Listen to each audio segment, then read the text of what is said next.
शरीफ असां सरदार शाह जमान के कयो छाए जो असां जे पोया हथ धोई पियो आ। खबर ना है अल्लाह छो यो सरदार शाह जमान अंधो थी पियो आ। असां जे प्यारे दोस्त नबू कमदार के बधराए छडियो थई। सरदार शाह जमान पुरानी दुश्मनी वर्जाए रहो आ बिना सबूतन जे। सबूत भी कोन्हंस। शाह जमान के ये हरकतियूं महांगियूं पंदियूं वडो गंद थिंदो। वरे थी सके तो यो सजो कम पुलिस पांजी तरफा कंदी हुजे। पुलिस जी त बाला बुधी रोजी करे ठाई तन वतन दा गरीबन के बधदा। सुकन सा गड चाचा शरीफ ता सवाब सण में हां तो सोचा पियो कुछ दी शहर हलियो तेसिंदे कुछ मामलो झको थी विदो मां गोठ वापस मोटी इंदस। मामलो झको थे पोहे मोत पर मोटी इंदो। अरे हेजे जे तो ये कयो न त सरदार ऐं पुलिस सिधो शक तो में समझदी। इन्हे करे मां चवां तो चुप करे घर में वेही रहो। का भी शरारत न कर तू। बंगुल खान सरदार शाह जमान जे चक्कर में असा का पंजा कमई विसरी विया हन। मां वनी गुलजार के तो चवां त मुके यो बहादुर मारे दे। हाजी शरीफ किथे यो कम गुलजार त ना है। गुलजार पैसे जे करे पंजे सगे पी के भी मार सके के के बगवा करे छो जो ने दीन ईमान सो है। हां बंगुल खान गुलजार कुछ भी करे सके थो। वो तो यो सोरहाना पक्का सा कम गुलजार कयो होंदो। यो सजो गंद इन्हे निभागे कयो होंदो। बाबा साईं ही तमाम वडो कम गुलजार में तो दम ही ना है। यो दम ही ना है वडो को काट को तू पुट रही। अरे तू ये के थो चई सकी बुधा मुखे। बाबा साईं मुखे खुदा दिमाग दिनो जेके गालियूं बुधा तो उन मत इहो ही अंदाजो तो थे। ठीक आ असा के इहो सोचण खपे असा कमदार नबू के किया आजाद करायूं। बंगुल खान ऐसे में वडी ताकत आ। पैसा फेंक तमाशा देख। तो ठीक है मां ॻाल्हायो तो सूबेदार जाफर खान सा। साजिद पुट जाफर खान जो नंबर खणिजे।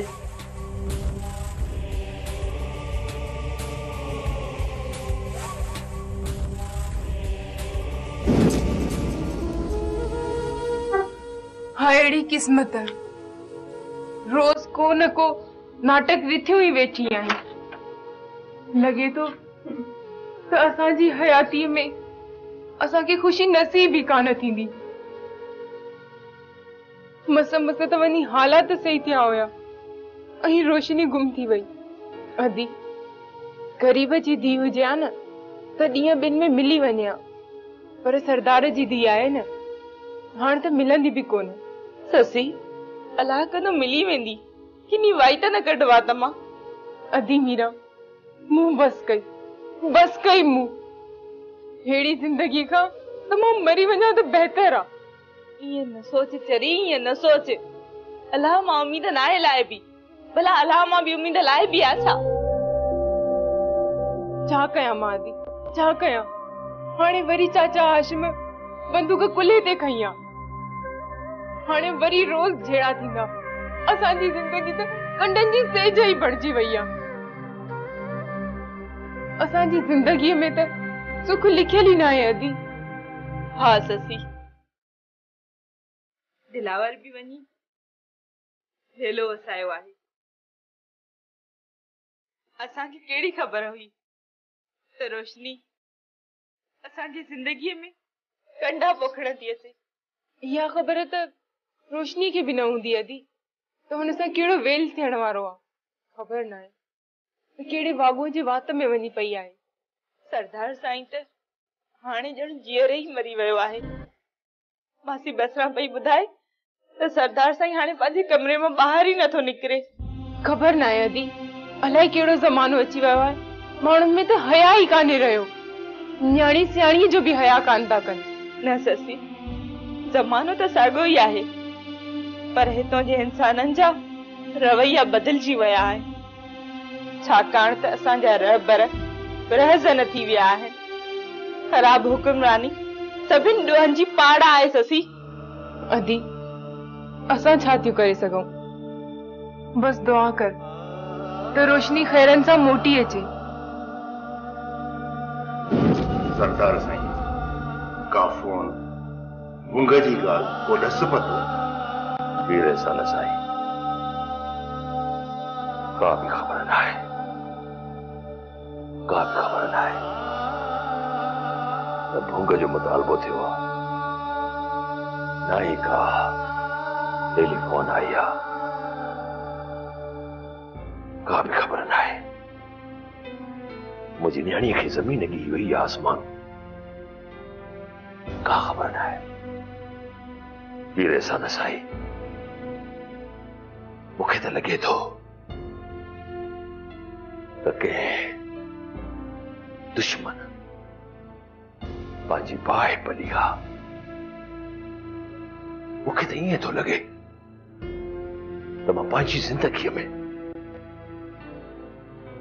पंहिंजी हिन हयाती में जेतिरा ॾींहं जियां पियो, शायदि जीअरे मां पंहिंजी धीअ खे न ॾिसी सघां। मूंखे ईअं लॻी रहियो वीर एहसान साईं मूं त पंहिंजी न्याणीअ जो आसरो ई लाहे छॾियो आहे। सरदार साईं अवां जी ज़बान मां या हिणी ॿोली सुठी नथी लॻे।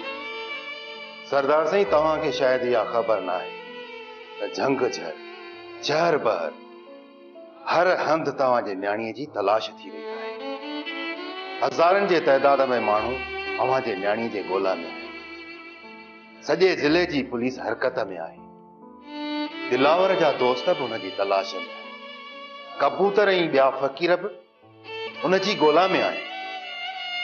साईं दादा जा कच्चे वारा दोस्त हुन जी तलाश में, हाशिम जा दोस्त हुन जी ॻोल्हा में लॻा पिया। बहादुर जा माण्हू ऐं मुंहिंजा मुरीद उहे बि उन जी ॻोल्हा में लॻा पिया। अव्हां जी न्याणी हिन धरतीअ जे आख़िरी कुंड ते पहुंदी तव्हांखे मिली हुई।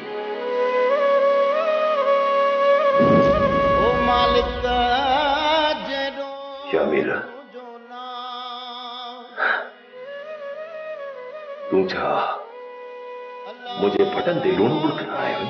हाँ? न चाचा साईं, चाचा साईं मां तव्हां ॾे भलो साईं खणी आयो ऐं हिन भले साईं जे सदके मूंखे माफ़ कयो, मूंखे बख़्श कयो।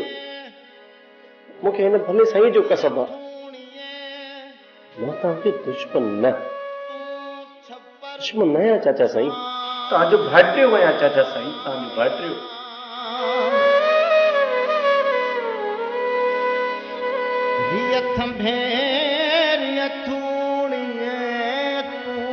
छपर तू छा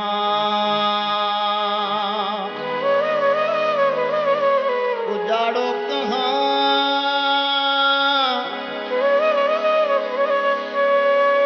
उजाड़ो कहाँ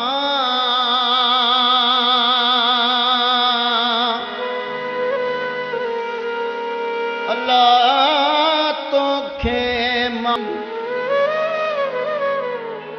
अल्लाह शलका बाज पवई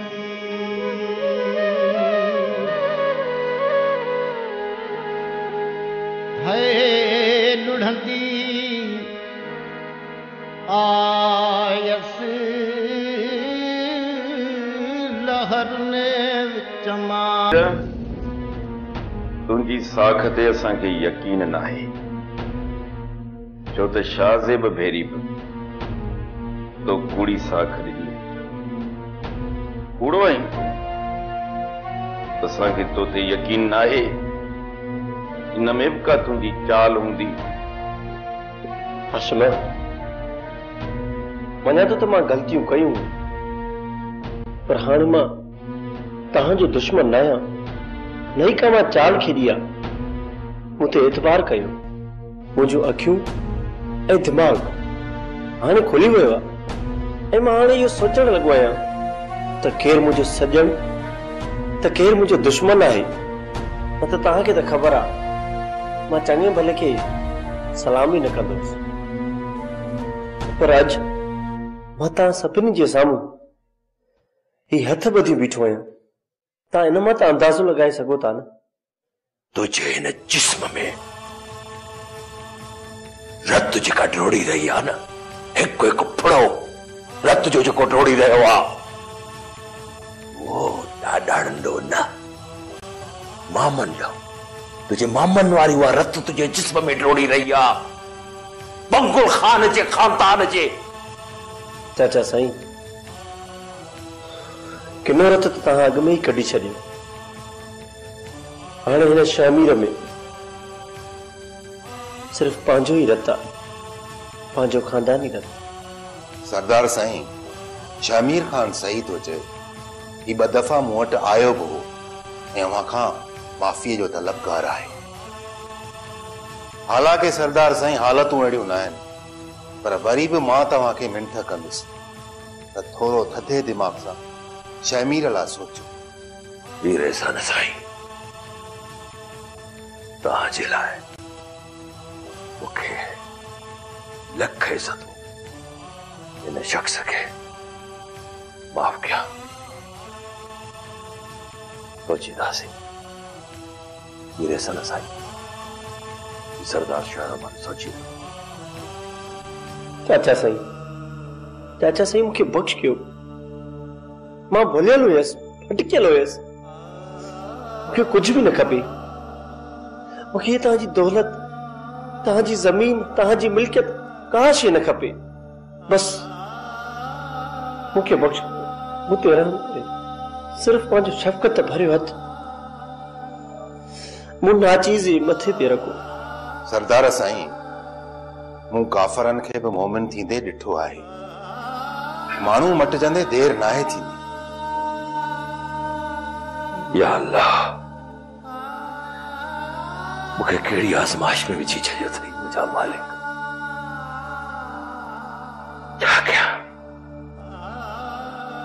छा कयां कहिड़ो फ़ैसिलो कयां?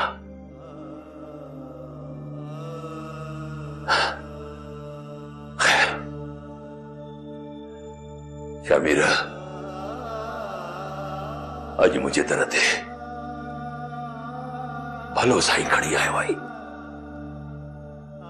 इन भले साईं जे करे मूं तोखे बख़्श कयो।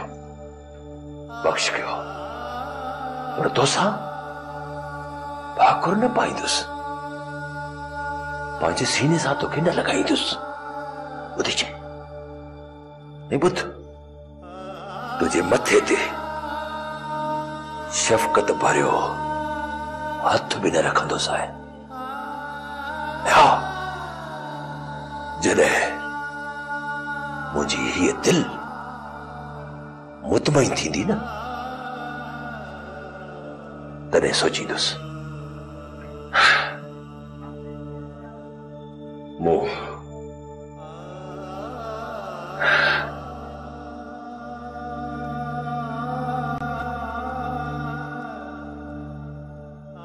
जेको खपाई सो वञी खा। मूं तोखे बख़्श कयो।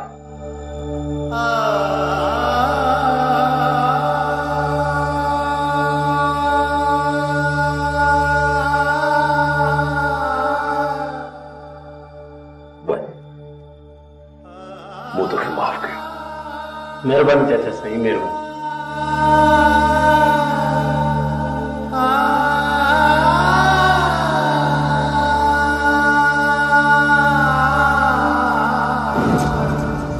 मारी ॿई ज़ालूं सही मां न आहिनि।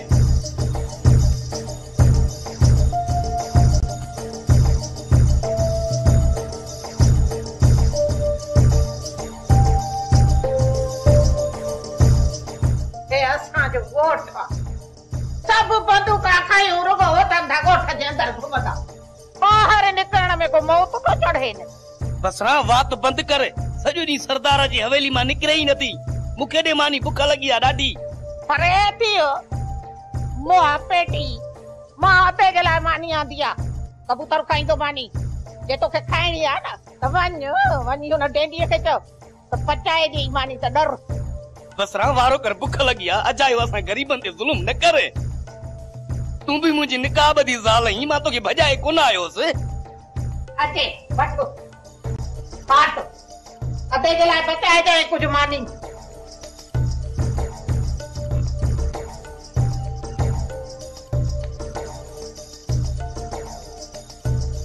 आस्ते आस्ते नंढो गिराओ खड़ा।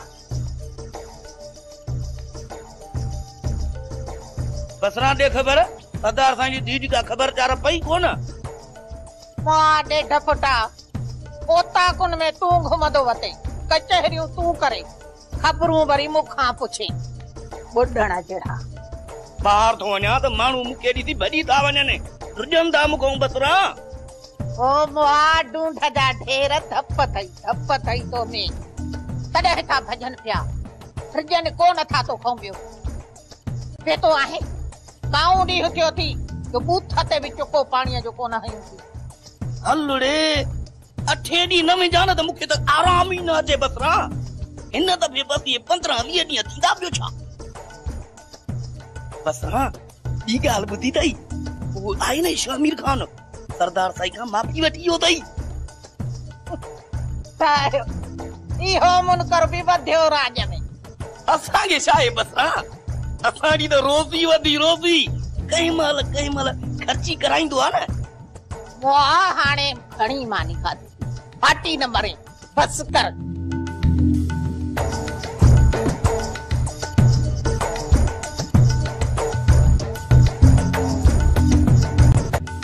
बसरा ने मुझे ढो ही न थियो को पानी जो गिलास भी विच में पीयू त ढो थिए।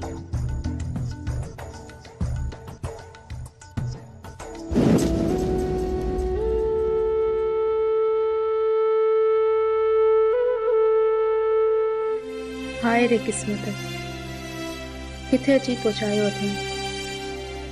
पर मां हिते सुखी आहियां। बाबा केॾो ॾुखियो हूंदो मूंखां सिवाय। रब ख़ैर करे को वॾो नुक़सान न थी पवे।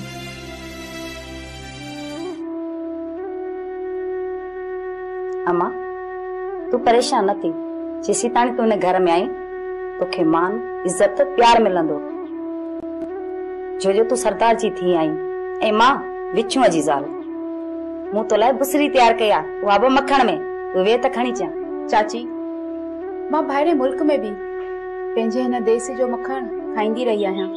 मूंखे मुंहिंजो बाबा मोकिलींदो हुयो। बस समड़ ही जो को तोसां वाक़ियो पेश आयो न इहो बेखबरी में थियो आहे। चाची पोए चाचा विचूं बाबा ते हमलो न कराए हा न। बस अम्मा लालच बुरी शइ आहे। पैसनि जे ख़ातिर तुंहिंजे बाबा खे गवाह पियो करण चाहे। इहो ओचितो हुबड़ दुबड़ में तूं जी अवर में अची वई। जेको थियो आहे ॾाढो ग़लति थियो आहे। चाची चाचा विचूं एतिरो भलो इंसान आहे। कोई तू छॾे छो नथो दे। अम्मा मां त चवंदी आहियां पर विचूं चए थो ॿियो छॾींदुसि त बि मारिजी वेंदुसि। इन करे झंग में रहियो पियो आहे। चाची कानून जे आॾो अगरि पंहिंजा हथियार फिटा करे छॾे त कानून भी उनखे माफ़ करे छॾींदो। न अम्मा मुश्किल आहे। उनजा ॾो वॾा थियल आहिनि। मुर्सनि सां मोहा ॾाढ टिकियल अथसि। हाणे तू ई ॿुधा तुंहिंजे बाबा जी केॾी इज़त आहे हैसियत आहे। उन ते अगवा जो हमलो कराई। हाणे तू ई ॿुधा त छा थिए। पर चाची एतिरो सचो ऐं ईमानदार माण्हू ॾोहारी तो थी सघे। मुंहिंजी त सोच कम न थी करे। ऐं अम्मा छॾ इन ॻाल्हियुनि खे। इन ॻाल्हियुनि में हिते बीहंदसि न त पुसरी जेका पचाई उहा ठरी वेंदी। तू उन ॻाल्हि जी परवाह ई न कर। जेसी ताणी तू हिते रहंदी न मखण लस्सियूं जो जुमानियूं ओतिरियूं मुश्किलातूं ईंदियूं। हा जलाला मुंहिंजी क़िस्मत फिटल आहे शायद। न रे सर तव्हांजी क़िस्मत फिटल न आहे। जेकॾहिं तव्हांजी क़िस्मत फिटल हुजे हा त ससुई तव्हांखे कोन मिले हा। अमी त क़िस्मत वारा आहियो जो अव्हांखे ससुई मिली वई आहे। जलाला ससुई किथे मिली अञा त रुगो आसरा पिया पिया। उम्मीदूं त आहिनि न। भला सरदार साईं जी धीउ रोशनी जो छा थियो। उनजो को ॾस पतो मिलियो आहे या न। दिलावर बेले जी वोड़ लही आयो आहे। पर रेस रोशनी बेले में नाहे। रोशनी के कंहिं बेले जे धाड़े लाइ अगवा नाहे कयो। इन जो मतलब आहे त कंहिं दुश्मन सरदार साईं सां फलांत कयो आहे। पोइ त रोशनी मारिजी वेंदी। वेस बहादुर खान, जेकॾहिं रोशनीअ जो अगवा पलांद में थियो आहे त पोइ त सरदार साईं खे रोशनीअ जो लाश बि कोन मिलंदो। डंडन